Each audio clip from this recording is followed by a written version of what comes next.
ನಾರಾಯಣಂ ಗುಣೈಃ ಸರ್ವೈರ್ವೇದಂ ಲೋಕವರ್ಜಿತಂ ಜ್ಞೇಯಂ ಗಮ್ಯಂ ಗುರುಂಶ್ಚಾಪಿ ನತ್ವಾ ಸೂತ್ರಾರ್ಥ ಉಚ್ಯತೆ. ಓಂ ಓಂ ಅಥಾತೋ ಬ್ರಹ್ಮ ಜಿಜ್ಞಾಸ. ಓಂ ಏನಾಯ್ತು ಈಗ? ವೈಷಮ್ಯದ ದೇವರಿಗಿಲ್ಲ ಅಂತ ಆಯ್ತು. ಈಗ ದೇವರ ವೈಷಮ್ಯಗಳಿಲ್ಲ. ದೇವರಷ್ಟು ಶಿಕ್ಷೆ ಕೊಡಲಿಕ್ಕೂ ಯಾರಿಗೂ ಸಾಧ್ಯ ಇಲ್ಲ, ದೇವರಷ್ಟು ಉದ್ಧಾರ ಮಾಡೋಕ್ಕೂ ಯಾರಿಗೂ ಸಾಧ್ಯ ಇಲ್ಲ.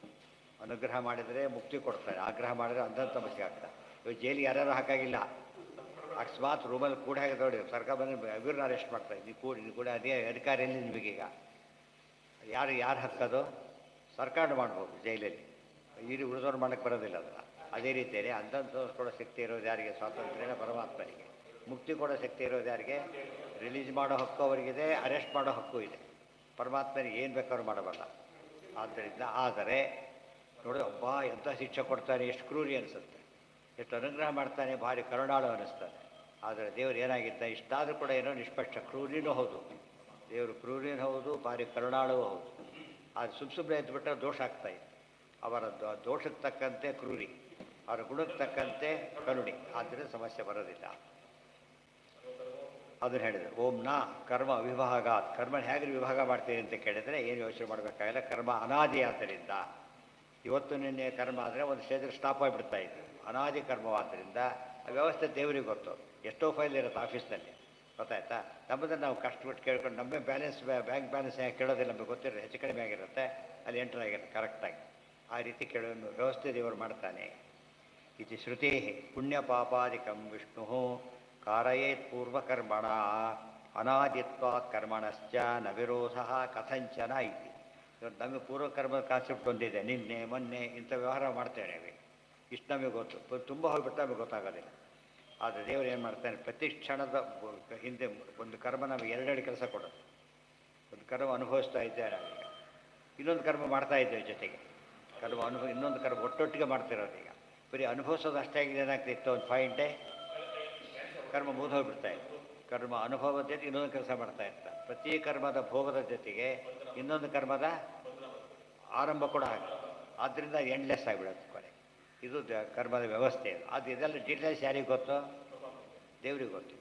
ನಾವು ತುಂಬ ಎಲ್ಲರೂ ಕೇಳೋಕ್ಕೆ ಹೋಗೋದೇ ಇಲ್ಲ. ಯಾಕೆ? ಆಡಿಟ್ ಕೊಟ್ಟಿರ್ತಾರೆ, ಅವ್ರು ಹೇಳಿದ್ರು ಸೈನ್ ಮಾಡಿಬಿಡ್ತಾರೆ ಅಷ್ಟೇ ಹೊರತು ತುಂಬ ಹೇಳೋಕ್ಕೆ ತಲೆಗೆ ಅರ್ಥನೇ ಆಗೋದಿಲ್ಲ. ಗೊತ್ತಾಯ್ತಾ? ಸಣ್ಣ ಪುಟ್ಟಾರೆ ದೊಡ್ಡ ದೊಡ್ಡ ವ್ಯವಹಾರಗಳಲ್ಲಿ ಏನಾಗುತ್ತೆ, ಅದೆಲ್ಲ ಸೂಕ್ಷ್ಮ ವಿಚಾರಗಳಾಗಿರ್ತದೆ.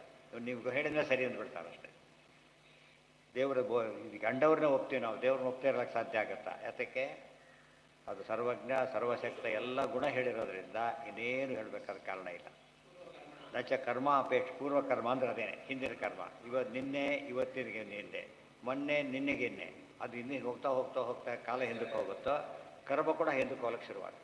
ಇವತ್ತು ಏನೇನು ಮಾಡ್ತಾ ಇದ್ದೇವೆ, ಮೊದಲೇ ಹೇಳಿದರೆ ಹಿಂದಿನ ಅನುಭವಿಸ್ತಾರೆ, ಹೊಸ ಕರ್ಮ ಮಾಡ್ತಿರೋದು. ಕರ್ಮಾನುಭವ ಕರ್ಮಕರಣ ಸೈಮಿಲ್ಟೇನಿಯಸ್ ನಡೀತಾನೆ ಇರುತ್ತೆ. ಆದ್ದರಿಂದ ಇವತ್ತು ಉದಾಹರಣೆ ಹಿಂದಿನ ಬೇರೆ ಲೆಕ್ಕ ತಪ್ಪು ಮಾಡಿದ, ಮುಂದೆಗೆ ಮತ್ತೆ ತಪ್ಪಾಗುತ್ತೆ, ಇನ್ನು ಮತ್ತೆ ತಪ್ಪು ವಾಪಸ್ ಕರೆಕ್ಟ್ ಮಾಡೋಕ್ಕೆ ಎಲ್ಲಿ ಬರಬೇಕು ಅವನೀಗ? ಇಲ್ಲಿಂದ ಕರೆಕ್ಟ್ ಮಾಡ್ಕೊತ ಬರಬೇಕು. ಗೊತ್ತಾಯ್ತಾ? ಅದೇ ರೀತಿ ಮಾಡೋಕ್ಕೆ ಬರೋದಿಲ್ಲ. ಗೊತ್ತಾಯ್ತಾ? ಇಲ್ಲಿ ಹೊರಗೆ ಮಾಡೋಕ್ಕೆ ಬರೋದಿಲ್ಲ. ತುಂಬ ಹೆಚ್ಚಾದ ಯಾವ್ದು ತಪ್ಪೋದು ಗೊತ್ತು ಕೂಡ ಆಗೋದಿಲ್ಲ. ಎಷ್ಟೋ ಸರ್ತಿ ಹೇಳ್ತಿರ್ತಾರೆ, ಬ್ಯಾಂಕ್ ಮನೆಗೆ ಹೋಗ್ಬೇಕಾದ್ರೆ ಆಯಾ ತರಿಸಿ ಹೋಗ್ಬೇಕಲ್ಲ, ಎಲ್ಲೋ ಲೆಕ್ಕ ತಪ್ಪಾಗ್ಬಿಟ್ಟಿರುತ್ತೆ. ರಾತ್ರಿ 2 ಗಂಟೆ ಮಾಡ್ತಾ ಲೆಕ್ಕ ಹಾಕ್ತಾ ಕೂತಿರ್ತಾರೆ ಪಾಪ. ಅದು ಹೇಳೋ ಎಷ್ಟೋ ಹೇಳ್ತಾರೆ ಭಾರಿ ಕಷ್ಟ ಆಗುತ್ತೆ. ಅದು ಕ್ಯಾಶ್ ಸೆಕ್ಷನ್ ಇಂತಲ್ಲ, ಭಾರಿ ಕಷ್ಟ ಅಂತ ಹೇಳ್ತಾರೆ. ಅದೇನು ಭಾರಿ ಶತಕೋಟಿ ಏನಿರಲ್ಲ ಅದು ಒಂದು ದಿವಸಕ್ಕೆ. ಇದು ಮಾತ್ರ ನಮ್ಮ ಕರ್ಮದ ಬಗ್ಗೆ ನಮಗೆ ಅರ್ಥ ಆಗೋದಿಲ್ಲ. ಪ್ರತಿಯೊಂದು ಫ್ರ್ಯಾಕ್ಷನ್ ಆಫ್ ಎ ಸೆಕೆಂಡ್ ಏನಾಗುತ್ತೆ ಕರ್ಮ, ಪ್ರತಿಯೊಂದು ಫ್ರ್ಯಾಕ್ಷನ್ ಆಫ್ ಎ ಸೆಕೆಂಡ್ ನಡೀತಾ ಇರುತ್ತೆ. ಆ ಲೆಕ್ಕ ಇಟ್ಕೊಂಡು ಅದ್ರ ತಕ್ಕಂತೆ ನಡೆಸಿ ಅದ್ರ ತಕ್ಕ ಫಲ ಕೊಟ್ಟು ಎಷ್ಟು ಮ್ಯಾಚ್ ಮಾಡಬೇಕಲ್ಲ. ಒಂದು ಸ್ವಲ್ಪ ಲೆಕ್ಕ ಹಾಕ್ಕೊಂಡ್ರೆ ಫಜಿತ ಆಗುತ್ತೆ. ಅನಂತ ಜೀವರಿದ್ದಾರೆ, ಅವ್ರ ಅನಂತ ಕಾಲದ ಕರ್ಮ ಇದೆ, ಅದಕ್ಕೆ ತಕ್ಕಂತೆ ಏನು ಮಾಡಬೇಕೀಗ? ಕರ್ಮ ಮಾಡಿಸ್ಬೇಕು, ಕರ್ಮದ ಫಲ ಕೊಟ್ಟು ಮುಂದೆ ಹಾಕಬೇಕು. ಇದು ನೋಡಿದಾಗ ಏನು ಅನಿಸುತ್ತೆ, ಇದು ದೇವರು ದೊಡ್ಡವನದ್ದು. ಅದೇ ದೊಡ್ಡವನನ್ನು ತಿಳ್ಕೊಳ್ಳೋದಕ್ಕೆ ಮಹಾತ್ಮ್ಯ ಜ್ಞಾನ. ಆಗ ಬರೋ ಪ್ರೀತಿಗೇ ಭಕ್ತಿ ಅಂತ ಕರೀತಾರೆ. ನಚ ಕರ್ಮಾಪೇಕ್ಷತ್ವೇನ ಈಶ್ವರಸ್ಯ ಅಸ್ವಾತಂತ್ರ್ಯಂ. ಆಗೊಂದು ಕೊನೆಯ ಪ್ರಶ್ನೆ ಬಂತು, ಈಶ್ವರ ಅಸ್ವತಂತ್ರ ಆಗಿದ್ದರೆ ಕರ್ಮ ಡಿಪೆಂಡ್ ಆಗಿದ್ದಾನೆ ಅಂದರೆ ಡಿಪೆಂಡ್ ಆಗಿಲ್ಲ. ಯಾತಕ್ಕೆ?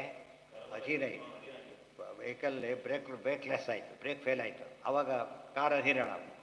ನಮ್ಮ ಕೈಲಿ ಏನಲ್ಲ ಅದೀಗ ಅಧೀನ ಇಲ್ಲ, ನಮ್ಮ ಕೈಯಲ್ಲಿದೆ. ನಮ್ಮ ಕೈಯಲ್ಲಿ ವೆಹಿಕಲ್ ಇದ್ದರೆ ಡ್ರೈವಿಂಗ್ ಮಾಡ್ಬೋದು, ಅದ್ರ ಕೈಯಲ್ಲಿ ನಾವಿದ್ದರೆ ಆಕ್ಸಿಡೆಂಟ್ ಆಗುತ್ತೆ. ಸೊ ದೇವ್ರ ಕೈಲಿರೋದ್ರಿಂದ ಸಮಸ್ಯೆ ಬರಲಿಲ್ಲ. ಗೊತ್ತಾ, ದೇವ್ರ ಕೈಯಲ್ಲಿ ಕಾಲ ಇದೆ, ಕಾಲದ ಕೈಯಲ್ಲಿ ದೇವರಿಲ್ಲ. ಅರ್ಥ ಆಯ್ತಾ? ದೇವರ ಕೈಯಲ್ಲಿ ಕಾಲ ಇದೆ, ಕಾಲದ ಕೈಯಲ್ಲಿ ದೇವರಿಲ್ಲ. ಅದರಿಂದಾಗಿಯೇ ಆ ಕಾಲಕ್ಕೆ ಲಿಮಿಟೇಷನ್ ಬಂದೋಯಿತು. ದೇವರಿಗೆ ಓಟ್ ಅಬ್ಸಲ್ಯೂಟ್ ಇಂಡಿಪೆಂಡೆನ್ಸ್ ಇದೆ. ಪುನರ್ ವೈಷಮ್ಯಾಪಾತೇನ, ಒಂತೂ ದೇವರು ವೈಷಮ್ಯ ಅಂಥ ವೈಷಮ್ಯ ಒಪ್ತೀವಿ ಅಂತ ಹೇಳ್ತಾ. ಅದು ಇಂಪಾರ್ಷಿಯಲ್ ವ್ಯಾಲ್ಯೂ ಮಾಡಿರೋದು ಹೌದು, ಮಾರ್ಕ್ಸಲ್ಲಿ ವೇರಿಯೇಷನ್ ಇರೋದು ಹೌದು. ಆದರೆ ವೇರಿಯೇಷನ್ ಇರೋ ಕಾರಣ ಅವನಲ್ಲ, ವಿದ್ಯಾರ್ಥಿ ಬರೋದ ಕ್ವಾಲಿಟಿ ಅಷ್ಟೇ. ಆದ್ದರಿಂದ ಏನೋ ಇಂಪಾರ್ಷಿಯಲ್ ಅಂತ ಕರೀತಾರೆ. ಇವರು ಇಂಪಾರ್ಷಿಯಲ್ ಅಂದರೆ ಜನ ಏನು ತಿಳ್ಕೊಂಡ್ಬಿಟ್ರು, ಎಲ್ಲರಿಗೂ ಒಂದೇ ಫಲ ಕೊಡಬೇಕು ಅಂತೇಳಿ. ಒಂದೇ ಫಲ ಕೊಟ್ಟರೆ ಇಂಪಾರ್ಷಿಯಲ್ಲ, ರಿಯಲಿ ಪಾರ್ಷಿಯಲ್ ಆಗ್ತಾರೆ. ಒಂದೇ ಫಲ ಕೊಡಬಾರ್ದು. ಹಾಗೆ ಇನ್ನು ವ್ಯಾಲ್ಯೂ ಬೇತಕ್ಕಾರೆ ಯಾತಕ್ಕೆ? ಎಲ್ಲರಿಗೂ ಒಂದೇ ಫಲ ಕೊಡೋದಾದರೆ ವ್ಯಾಲ್ಯೂರ್ ಯಾತಕ್ಕೆ ಬೇಕು? ಅದಕ್ಕೆ ಆ ಸೂಕ್ಷ್ಮ ಗುರುತಿಸ್ತಾನೆ ವ್ಯಾಲ್ಯೂರ್ ಇರಬೇಕಾದದ್ದು. ಅಂಥ ವ್ಯತ್ಯಾಸ ಒಪ್ತೀವಿ ಅಂತ ಹೇಳ್ತಾರೆ ನಾವು. ಟೂ ಮಚ್ ಸಾಮ್ಯ ಅಂತ ಹೇಳಿಬಿಟ್ಟು ಸಮತಾವಾದ ಅಂಥೇಳಿ ಎಲ್ಲ ಸಮ ಅಂದರೆ ಮೂರ್ಖತನ. ಹಾಗೆಯೇ ಡಾಕ್ಟ್ರ್ ಕೈಲಿ ನೀನು ಔಷಧಿ ತೊಗೋಬೇಡ, ಇನ್ಮೇಲೆ ಇಂಜಿನಿಯರ್ ಕೈಲಿ ತೊಗೊಳ್ಳೋ ಅಂತ ಹೇಳೋದು. ಏನು ಸಮತ, ಎಲ್ಲರೂ ಸಮ ತಾನೆ. ಇನ್ಮೇಲೆ ಇಂಜಿನಿಯರ್ ಔಷಧಿ ಕೊಡಬೇಕು, ಗೊತ್ತಾಯ್ತಾ? ಇನ್ಮೇಲೆ ಕಾರ್ಪೆಂಟರು ಮೇಸನ್ರಿ ವರ್ಕ್ ಮಾಡಬೇಕು, ಎಲ್ಲ ಸಮ. ಗೊತ್ತಾಯ್ತು? ಹೇಳಬಾರ್ದು, ಇವತ್ತು ಬಂದು ನೀನು ಆ ಕೆಲಸ ಮಾಡು ಅಂತ ಹೇಳಿ ನನಗೆ ಬರೋಲ್ಲ ಅಂತ ಹಾಗೆಲ್ಲ ಹೇಳಬಾರ್ದು. ಸಮತ. ದುಡ್ಡು ಕಾಸಿಗೆ ಗಲಾಟೆ ಮಾಡ್ತೀವಿ, ಇದಕ್ಕೆಲ್ಲ ಗಲಾಟೆ ಮಾಡಲ್ಲ, ಬರಲ್ಲ ಅಂತ ಒಪ್ಕೊಂಡ್ಬಿಡ್ತಾರೆ. ಆದ್ದರಿಂದ ಯಾವ ಕಾಲ ಕೂಡ ಸಾಮ್ಯವಾದ ಅಂತ ಹೇಳಿ ಅರ್ಥ ಅವರವರ ಯೋಗ್ಯತೆಗೆ ತಕ್ಕಂತೆ ಏನು ಮಾಡಿ ಅದನ್ನು ಸಾಮ್ಯ ಅಂತಾರೆ ಕರೀತಾರೆ ಹೊರತು ಅಪೇರ್ ಫಿಸಿಕಲ್ ಇದು ಈಕ್ವಾಲಿಟಿ ಅಲ್ಲ. ಗೊತ್ತಾಯ್ತಾ? Value oriented equality is equality. ಗೊತ್ತಾಯ್ತಾ? ಎಲ್ಲರಿಗೂ ಸರಿಯಾದ ಸಂಬಳ ಕೊಟ್ಟಿದ್ದೇನೆ. ಅವ್ರು ವೇರಿಯೇಷನ್ ಇದೆ, ಕೆಲವು ಲೀವ್ ಹಾಕಿರ್ಬೋದು, ಇದು ಹಾಕಿರೋದು, ಏನೋ ಜಾಸ್ತಿ ಬರುತ್ತೆ, ಕಡಿಮೆ ಬರುತ್ತೆ, ಬಟ್ ಟೋಟಲಿ ಏನಾಗಿದೆ, ಸಮವಾಗಿದೆ. ಇದನ್ನು ಸಮತ ಅಂತ ಕರಿಬೇಕೆ ಹೊರತು ಈ ರೀತಿ ಸಮತ ಅಲ್ಲ. ಆ ರೀತಿ ಸಮತ ಬಂದು ಡಿಸ್ಟರ್ಬ್ ಮಾಡಿ ಇಡೀ ಸಮಸ್ತ ಜಗತ್ತನ್ನು ಬದಲಾಯಿಸ್ಬಿಡೋದು, ಅದು ತಪ್ಪು ದಾರಿಗೆ ಹೇಳ್ಕೊಂಡು. ಅದಕ್ಕೆ ಸಾ ಕಾರಯೇತ್ ಪುಣ್ಯಂ ಅಥಾಪಿ ಪಾಪಂ ನತಾವತ ದೋಷವಾನ್ ಈಶಿತ ಅಪಿ. ಆದ್ದರಿಂದ ಪರಮಾತ್ಮನಿಗೆ ದೋಷದ ಹೆಸರು ಕೂಡ ಇಲ್ಲ. ಈಶೋ ಯತಃ, ಯಾಕೆ ಈಶಾನ ಪದದಲ್ಲೇ ಅರ್ಥ ಇದೆ. ಈಶಾ ಅಂದ್ರೇನು? ಕೇಪಬಲ್ ಅಂತ, ಸಮರ್ಥ ಅಂತ ಅರ್ಥ. ಆತೇನು ಮಾಡ್ತಾನೆ? ಗುಣದೋಷಾದಿ ಸತ್ವೇ ಸ್ವಯಂ ಪರೋ ಅನಾದಿ ಆದಿ ಪ್ರಜಾನ. ಅವನು ಪರ, ಸರ್ವೋತ್ತಮ, ಎಲ್ಲರಿಗೂ ಆದಿ ಆದವನು. ಇಷ್ಟು ಹೇಳಿ ಇತಿ ವೈಷಮ್ಯ ನಿರ್ಗಣ್ಯಾಧಿಕರಣ ಮುಗಿತು. ಕೊಳೆ ಬಿಡುತ್ತಿದ್ದೇನು? ಅವಶಿಷ್ಟೈರುಪಸಂಹರತಿ ಓಂ ಸರ್ವಧರ್ಮೋಪಪತ್ತೇಶ್ಚ ಓಂ. ದೇವರಲ್ಲಿ ಏನೇನಿಲ್ಲ, ಎಲ್ಲ ಗುಣಗಳು ದೇವರಲ್ಲಿದೆ. ಈ ಗುಣ, ಈ ಜಗತ್ಪ್ರಸಿದ್ಧ ಆಯ್ತಲ್ಲ, ಆತ ಎಲ್ಲ ಇದೆ. ಅದು ಲಿಮಿಟೆಡ್, ದೇವರಿಗೆ ಅನ್ಲಿಮಿಟೆಡ್. ಸರ್ವಧರ್ಮೋಪಪತ್ತೇಶ್ಚ, ಏನು ಒಳ್ಳೆಯದು ಅಂತ ಹೇಳ್ತೀರಿ ಅದು ದೇವರಲ್ಲಿದೆ. ಆಯಿತಾ? ನಾವು ಹೇಳ್ತಾ ಕೊಡಬೇಕಾಗಿಲ್ಲ, ನೀವೇ ಕೇಳಿಯಪ್ಪ ಹೋಗಲಿ, ಇಂಥ ಒಳ್ಳೆಯ ದೇವರ ಇದೆ, ಅದು ಅಷ್ಟೇ ಗೊತ್ತಲ್ಲ. ಸರ್ವಧರ್ಮೋಪಪತ್ತೇಶ್ಚ, ಸರ್ವಧರ್ಮಗಳು ಅದನ್ನು ಎಕ್ಸ್ಪ್ಲೇನ್ ಮಾಡ್ತಾರೆ ನೋಡಿ. ಸರ್ವಧರ್ಮಗಳು ಅಂದರೆ ಯಾವುದು? ಗುಣಾ ಶ್ರುತಾ ಸುವಿರುದ್ಧಾಶ್ಚ ದೇವೇ ಸಂತಿ ಅಶ್ರುತ ಅಪಿ ನೈವಾತ್ರ ಶಂಕಾ. ಚಿಂತ್ಯ ಅಚಿಂತ್ಯಾಶ್ಚ ತಥೈವ ದೋಷಾಃ ಶ್ರುತಾಶ್ಚ ನ ಅಜ್ಞೈರ್ಹಿ ತಥಾ ಪ್ರತೀತಾಃ ಇತಿ ಸರ್ವಗುಣೋಪಪತ್ತಿಶ್ರುತೇಶ್ಚ. ಸರ್ವಗುಣ ಉಪಪತ್ತಿ ಶ್ರುತಿ, ಸರ್ವಗುಣಗಳು ದೇವರಲ್ಲಿವೆ ಅಂತ ಹೇಳ್ತಕ್ಕಂತಹ ಒಂದು ಶ್ರುತಿ ಮಾತು ಹೇಳ್ತಾ ಇದೆ. ಏನೇನಿದೆ? ಗುಣಾ ಶ್ರುತಾ. ನಾವೇನೇನು ಕೇಳಿದ್ದೇವೆ ಗುಣಗಳನ್ನು ನಾವು ನೋಡಿಲ್ಲ, ಕೇಳಿದ್ದೇವಷ್ಟೇ. ಆ ಗುಣಗಳೆಲ್ಲ ದೇವರಲ್ಲಿದೆ. ಆಮೇಲೆ ಸುವಿರುದ್ಧ ಒಂದಾಯ್ತು. ದೃಷ್ಟ ಅಂತ ಅಂಡರ್ಸ್ಟುಡ್, ದೃಷ್ಟ ಅನ್ನೋದು ಶ್ರುತವಾದ್ದೇ ಇಲ್ಲ, ದೃಷ್ಟ ಇರೋ ಇಲ್ಲಿ ಚಾನ್ಸ್ ಇದೆ. ದೇವೇ ಸಂತಿ ಸುವಿರುದ್ಧ, ವಿರುದ್ಧ ಸುವಿರುದ್ಧ, ಬೇರೆ ಕಡೆಗೆ ಇನ್ಕಂಪ್ಯಾಟಿಬಲ್ ಅವು, ಒಂದಕ್ಕೊಂದು ಕೂಡ ಚಾನ್ಸಸ್ ಇದೆ. ದೇವರಲ್ಲಿ ಏನಾಗಿದೆ ಅದು? ಉದಾಹರಣೆಗೆ ಚಿಕ್ಕ ಮಗು ದೊಡ್ಡದಾಯಿತು, ಇದು ಚಿಕ್ಕದಾಗ್ಲಿಕ್ಕೆ ಬರಲ್ಲ ಅದಕ್ಕೀಗ. ಆ ಚಿಕ್ಕ ಮಗು ದೊಡ್ಡದಾಗ್ಲಿಕ್ಕೆ ಬರೋದಿಲ್ಲ, ವಿ ಹ್ಯಾವ್ ಟು ವೇಟ್. ದೇವ್ರು ಹಾಗಲ್ಲ, ಏನಾಗಿದ್ದಾನೆ? ಸೈಮಿಲ್ಟೇನಿಯಸ್ಲಿ ಏನಾಗಿದ್ದಾನೆ? ಅತಿ ಸೂಕ್ಷ್ಮ, ಸೈಮಿಲ್ಟೇನಿಯಸ್ ಅತಿ ಮಹಾನ್, ಏಕಕಾಲಕ್ಕೆನೆ. ಇದು ದೇವರ ಮಹಾಮಹಿಮೆ. ಅದಕ್ಕೆ ಸುವಿರುದ್ಧ. ಅಣು ಬೃಹತ್, ಅಣುವಾದರೆ ಬೃಹತ್ ಅಲ್ಲ, ಬೃಹತ್ ಆದರೆ ಅಣು ಅಲ್ಲ. ಅಣು ಕೃಷಿ ಆದರೆ ಸ್ಥೂಲ ಅಲ್ಲ, ಸ್ಥೂಲ ಆದರೆ ಕೃಷಿ ಅಲ್ಲ. ಅಣು ಬೃಹತ್ ಕೃಷ ಸ್ಥೂಲ. ಗುಣಭೃತ್ ನಿರ್ಗುಣೋ ಮಹಾ, ಎಷ್ಟು ಹೇಳಿದ್ರು? ನಿರ್ಗುಣೋ ಮಹಾ, ಗುಣಭೃತ್ ನಿರ್ಗುಣ. ಅಣು ಬೃಹತ್ ಕೃಷಃ ಸ್ಥೂಲ. ವಿರುದ್ಧ ಧರ್ಮಗಳು. ಇದನ್ನು ಓದದೆ ಹೋದರೆ ನಮಗೆ ವಿಶ್ವಾಸ ಅರ್ಥ ಆಗೋದಿಲ್ಲ. ಏನೋ ತಿದ್ಕೋಬೇಕು ಅಂತ ಕಾಣಿಸುತ್ತೆ, ಎಲ್ಲ ನಾವು ನಮ್ಮ ಪ್ರಕಾರ ತಿದ್ಕೊಳಕ್ಕೆ ಹೋಗಬಾರ್ದು. ದೇವರಲ್ಲಿ ಎಲ್ಲ ಗುಣಗಳು ಇವೆ. ನಮಗೆ ಬೇರೆ ಕಡೆ ದೋಷ ಕೆಲವಿದ್ದರೆ, ಕೆಲವು ಕಡೆ ಗುಣ, ದೇವರಲ್ಲಿ ಆಗಲ್ಲ. ಎಲ್ಲದೂ ಗುಣನೇ ಹೊರತು ದೋಷರೂಪವಾಗಿ ಯಾವುದೂ ಇಲ್ಲ. ನೈವಾತ್ರ ಶಂಕ. ಗುಣದಲ್ಲಿ ಅಣುವಿನಲ್ಲಿ ಪೂರ್ಣತೆ ಇದೆ, ಗೊತ್ತಾಯ್ತಾ? ಅದರಲ್ಲಿ ಅಣುತ್ವ ಇದೆ, ಮಹಾತ್ಮೆಯಲ್ಲಿ ಅಣುತ್ವ ಇದೆ, ಪೂರ್ಣತೆ ಇದೆ. ಅದಕ್ಕೆ ಬಾಯಿ ದೊಡ್ಡ ರೂಪ ದೊಡ್ಡದು ಮಾಡಿ ಎಲ್ಲ ಮಾಡಲಿಲ್ಲ. ಏನು ಮಾಡ್ತಾನೆ?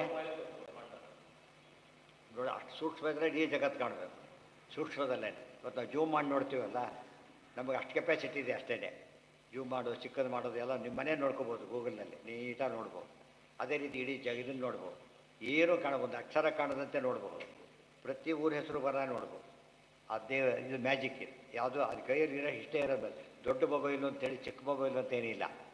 ಯಾವ ಸೈಜ್ ಟಿ ವಿ ಆದರೂ ಕೂಡ ನೋಡೋದೇನೋದು ವಿಷಯ ಅದೇ ಇರುತ್ತೆ, ಚೇಂಜ್ ಆಗೋದಿಲ್ಲ. ಅದು ಸೈಜ್ ಬಿದ್ದ ನಮಗೆ ತೊಂದರೆ ಆಗುತ್ತೆ ಅಂತ ಇರೋದು ಮಾತ್ರ ಹಾಗೇ ಇರುತ್ತೆ. ದೇವ್ರು ಹಾಗಿದ್ದಾನೆ. ಇದನ್ನೇ ಒಪ್ತಾರೆ ಯಂತ್ರಕ್ಕೆ, ದೇವ್ರಿಗೆ ಒಪ್ಪೋದಿಲ್ಲ. ಅದೇ ಸಾಧ್ಯ ಅಂತ ಶುರು ಮಾಡ್ತಾರೆ. ತಪ್ಪದು. ಎಷ್ಟೋ ಜನ ಮೊದಲು ಸಿನಿಮಾ ಇದರಲ್ಲಿ ನೋಡ್ತಿದ್ದಾರಲ್ಲ, ಸ್ಕ್ರೀನ್ ಮೇಲೆ, ಮೊಬೈಲಲ್ಲಿ ನೋಡೋಕ್ಕೆ ಅದೇ ನೋಡೋಕ್ಕೆ ಬರುತ್ತೆ, ಅವ್ರು ದೊಡ್ಡ ಸೀದ ಅಂತ ಅನಿಸುತ್ತೆ. ಆಮೇಲೆ ನೋಡಿದರೆ ಇಲ್ಲಿ ನೋಡೋದು ಸುಖ ಆಗ್ತದೆ, ಅಷ್ಟರ ಮಟ್ಟಿಗೆ ಅದು ಆ ಕಾನ್ಸೆಪ್ಟ್ ನೋಡೇ ನೋಡ್ಬೇಕು. ಅಪಿ ನೈವ್ ಸಂತ್ಯ ಶ್ರುತಾ ಅಪಿ ಶ್ರುತಾ ಅಶ್ರುತಾ ಸುವಿರುದ್ಧಾ ಸರ್ವೇಪಿ ಗುಣಾ ಸಂತಿ ದೇವೇ, ದೇವರಲ್ಲಿದೆ. ನೈವ ಅತ್ರ ಶಂಕಾ. ಬರೀ ಇವೇನು ಹೇಳಿದ್ರೆ ಸಾಕಾಗ್ತಿತ್ತು. ಈಗ ಶಂಕ ಮಾಡಬೇಡಿ ಅಂತ ಸಾಕಾಗ್ತಿತ್ತು. ಶಂಕೆನೇ ಮಾಡ್ಲಿಕ್ಕೆ ಹೋಗಬೇಡಿ. ನಾಣ್ಯ ಪಂಥ ಅಯನಾಯ ವಿದ್ಯತೆ ಅಂತ ಪಾಸಿಟಿವ್ ನೆಗೆಟಿವ್ ಎರಡು ಫಾರ್ಮ್ ಹೇಳಿದ್ರೆ ಹಾಗೆ ಹೇಳ್ತಾರೆ. ಚಿಂತ್ಯಾಹ. ನೆಕ್ಸ್ಟ್ ಈಗ ಚಿಂತ್ಯಾಹ ಅಚಿಂತ್ಯಾಶ್ಚ. ಕೆಲವೊಂದು ನಾವು ಆ್ಯಕ್ಚುಲಿ ನೋಡೋಕ್ಕಾಗದೆ ಹೋದರೂ ಕೂಡ ಜಸ್ಟ್ ವಿ ಕ್ಯಾನ್ ಇಮ್ಯಾಜಿನ್. ದೇವರು ಇಮ್ಯಾಜಿನ್ ಮಾಡೋಕ್ಕೂ ಬರೋದಿಲ್ಲ. ಎಷ್ಟು ಇಮ್ಯಾಜಿನ್ ಮಾಡ್ತೀರೋ ಅಷ್ಟು ದೇವರಲ್ಲಿದೆ. ಇಮ್ಯಾಜಿನ್ ಮಾಡೋಕ್ಕೆ ಆಗಲಾರ್ದಷ್ಟು ದೇವರಲ್ಲಿದೆ. ಚಿಂತ್ಯ ಅಚಿಂತ್ಯಾಶ್ಚ ತಥೈವ ದೋಷ. ಯಾವ ದೋಷ ಯೋಚನೆ, ಇಂಥ ದೋಷ ಇರ್ಬೋದಾ ಹೇಳ್ತು ಯೋಚನೆ ಮಾಡ್ತಾ ಹೋಗಿ ನೀವು. ಯಾವ ದೋಷವೂ ಇಲ್ಲ. ಶ್ರುತ ಅಶ್ರುತವಾದ ಎಲ್ಲ ಗುಣಗಳು ಇದೆ. ಚಿಂತೆ ಎಲ್ಲ ಗುಣಗಳು ಇದೆ. ಅದೇ ರೀತಿಯಲ್ಲಿ ಒಂದು ತಲೆಗೊಂದು ಹಾಕ್ಕೊಂಡ. ಚಿಂತಾ ಸಂತಾಪ ಲೇಪೋದ್ಭವ ಪ್ರತಿಮುಖರಾಶೇಷ ದೋಷಾತಿ ದೂರಂ. ಎಲ್ಲಿದ್ದದು? ತತ್ವಪ್ರಕಾಶಕದಲ್ಲಿ ಹೇಳಿದ್ದಾರೆ. ದೋಷಗಳು ಲಿಸ್ಟ್ ಕೊಟ್ಟಿದ್ದಾರೆ. ಆಯಿತು, ಈ ದೋಷಗಳು ದೇವರ ಇನ್ನೊಂದು ಯಾವುದೋ ದೋಷ ಇರ್ಬೋದು ಅಂತ ಕೇಳಿದರೆ ಅದು ದೋಷ ಅಂತ ಹೇಳ್ತೀಯ, ಅದಿಲ್ಲ. ಸಿಂಪಲ್. ಅದು ಗುಣ ಅಂತ ಹೇಳ್ತೀಯ, ಇದೆ ಅಷ್ಟೇ. ಭಾರಿ ತಲೆ ಕೆಡಿಸ್ಕೋಬೇಕಾಗಿಲ್ಲ. ನೀವು ಗುಣ ಅಂತ ಕರೆಯೋದಾದರೆ ಅದು ದೇವರಲ್ಲಿದೆ. ದೋಷ ಅಂತ ಕರೆಯೋದಾದ್ರೆ ದೇವರಲ್ಲಿಲ್ಲ. ನಮ್ಮ ಜನ ಭಾರಿ ಬುದ್ಧಿವಂತಿಗೆ ಪ್ರಶ್ನೆ ಮಾಡ್ತಾರೆ, ದೇವರು ಜೀವನ ಆಗ್ತಾನ ಅಂತ ಕೇಳ್ತಾರೆ. ತಲೆ ಕೆಡಿಸೋದು ಕೂತ್ಬಿಡೋದು. ನಾವು ಪ್ರಶ್ನೆ ಕೇಳಬೇಕು, ಜೀವನ ಆಗೋದು ಗುಣನೋ ದೋಷನೋ? ಒಬ್ಬ IAS ಅಧಿಕಾರಿ ಕ್ಲರ್ಕ್ ಅಟೆಂಡರ್ ಆಗ್ತಾನ ಅಂತ ಪ್ರಶ್ನೆ.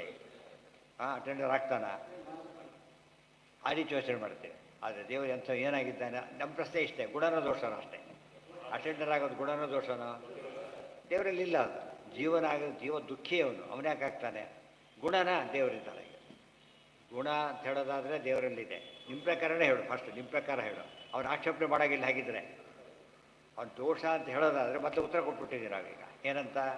ದೋಷ ದೇವರಲ್ಲಿಲ್ಲ ಅಂತೇಳಿ. ಅದನ್ನು ದೋಷ ಮಾಡಿ ಹೇಳೋಕ್ಕೆ ಬರೋದಿಲ್ಲ. ಗುಣ ಹೇಳೋದೇ ಇದರಲ್ಲಿದೆ. ಅದು ಎಷ್ಟು ಒಳ್ಳೆ ಉತ್ತರ ಅಂತ ಕೇಳಿದರೆ ಅವನಿಗೆ ಚಾಚ್ ಕೊಟ್ಬಿಡೋದು. ನಿನ್ನ ಪ್ರಕಾರ ಗುಣ ಹೌದಲ್ಲ, ನೀನೇ ಹೇಳಿ. ನಾವೇನು ಹೇಳಿದ್ದೇವೆ ಈಗ? ಗುಣಪೂರ್ಣ ಅಂತ ಹೇಳಿದ್ದೇವೆ. ಇಷ್ಟು ಎಷ್ಟೊತ್ತು ಹೇಳಬೇಕು ನನಗೀಗ? ಗುಣಪೂರ್ಣ ಅಂತ ಹೇಳಿಲ್ಲ, ದೋಷನ ಇಲ್ಲ ಅಂತ ಹೇಳಿಲ್ವ? ಹಾಗಿದ್ರೆ ಅಷ್ಟೇ, ಮತ್ತೆ ಪ್ರಶ್ನೆ ಮಾಡೋಂಗಿಲ್ಲ. ತಥಾಸ್ತು ಶ್ರುತಾಶ್ಚ ನಾಜ್ಞೈರ್ಹಿ ತಥಾ ಪ್ರತೀತಾಃ ದೋಷಾಃ ಶ್ರುತಾಶ್ಚ ನಾಜ್ಞೈರ್ಹಿ ತಥಾ ಪ್ರತೀತಾಃ. ದೇವರು ಆತ್ಮಹತ್ಯೆ ಮಾಡ್ಕೊಳ್ಳೋಕೆ ಬರುತ್ತಾ ದೇವರಿಗೆ ಅಂತ ಪ್ರಶ್ನೆ. ಏನು ಹೇಳಬೇಕು? ನಿನ್ನ ಪ್ರಕಾರ ಗುಣನ ದೋಷರು? ಆತ್ಮಹತ್ಯೆ ಪನಿಷಬಲ್ ಅಫೆನ್ಸ್ ಅದು. ಬರೀ ದೋಷ ಅಲ್ಲ, ಎಂಥ ದೋಷ ಅದು? ಪನಿಷಬಲ್ ಅಫೆನ್ಸ್ ಅದು. ದೇವರಲ್ಲಿ ಇರುತ್ತಾ? ಹಾಗಿದ್ರೆ ಸಿಂಪಲ್. ಇದನ್ನು ಹೇಳ್ತಾ ಹೋಗಿ, ಆಗ ನಾವು ಹೇಳೋದು ಬಿಟ್ಟುಬಿಡಿ, ನಮಗೆ ಕ್ಲಿಯರ್ ಅರ್ಥ ಆಗುತ್ತೆ. ದೇವರಲ್ಲಿ ಏನಿಲ್ಲ, ದೋಷ ಇಲ್ಲ, ಗುಣ ಇದೆ ಅಂತ ಹೇಗೆ ಹೇಳಬೇಕು ಗೊತ್ತಾಗುತ್ತೆ. ಶ್ರುತಾಶ್ಚ ಇದೆಲ್ಲ ಭಾಷ್ಯದ ಎಕ್ಸ್ಪ್ಯಾನ್ಷನ್ ಇದೆ. ಯಾವುದರ ಎಕ್ಸ್ಪ್ಯಾನ್ಷನ್ ಹೇಳಿ? ಸಿಂಪಲ್ಲಾಗಿ ನಾರಾಯಣಂ ಗುಣಯಿಸ್ತ ಇರೋ ವಿದೀರ್ಣ. ಪೂರ್ವಾರ್ಧ ಪೂರ್ತಿ ಗುಣಪೂರ್ಣತ್ವ ಹೇಳುತ್ತೆ. ಉತ್ತರಾರ್ಧ ಪೂರ್ತಿ ಏನು ಹೇಳುತ್ತೆ? ದೋಷದೋರತ್ವ ಹೇಳುತ್ತೆ. ಎಕ್ಸ್ಪ್ಯಾಂಡೆಡ್. ಅದು ಶ್ರುತಿ ಹಾಗೇನೆ. ಎಷ್ಟು ಚೆನ್ನಾಗಿದೆ ಯೋಚನೆ ಮಾಡಿದರೆ. ಮೊದಲನೇ ಸಮನ್ವಯ ಪಾರ ಸಾರಾಂಶ ಮತ್ತು ಅವಿರೋಧಾಯದ ಸಾರಾಂಶ ಕೂಡ. ದೋಷವರ್ಜಿತತ್ವ ಬಂತಲ್ಲ, ಎರಡು ಬಂತು. ಎರಡು ಅಧ್ಯಾಯದ ಸಾರ ಇಷ್ಟು ಹೇಳಿ. ಅದು ತಮ್ಮ ವಾಕ್ಯ ಅಲ್ಲ, ಆಚೆ ಕೊಟ್ಟು ಶ್ರುತಿ ಇನ್ನೊಂದು ಶ್ರುತಿ ಕೊಟ್ಟರು ಅಷ್ಟೇ. ಇದು ಸರ್ವಗುಣೋಪಪತ್ತಿ ಶ್ರುತೇಶ್ಚ. ಇಲ್ಲಿ ಧರ್ಮ ಶಬ್ದಕ್ಕೆ ಏನರ್ಥ ಆಯ್ತು ಈಗ? ಗುಣ ಅಂತ ಅರ್ಥ. ಸರ್ವಧರ್ಮೋಪಪತ್ತಿ ಕೊಟ್ಟು ಸರ್ವಗುಣೋಪಪತ್ತಿ ಅಂತ ಅರ್ಥ.